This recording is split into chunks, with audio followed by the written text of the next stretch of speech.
Lala na ang 40 kandidata na maglalaban-laban para sa Binibining Pilipinas. Sumabak na din sa rampa ang Miss Earth Philippines candidates.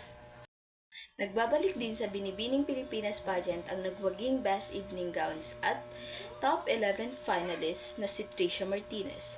Pause muna ang kanyang career bilang dentista para muling habulin ang I will be very technical about it. Last year, you've all seen the sweet Trisha, but now I will be more fierce. I will improve my passerella, and I am working towards on improving my communication skills. So there's no more holding back this year. Humataw naman sa pagrampa ngayong Miyerkules ang 30 Earth Warrior na naglaban-laban para sa Miss Earth Philippines 2024. Ibinida rin nila ang kanilang heritage community at edukasya.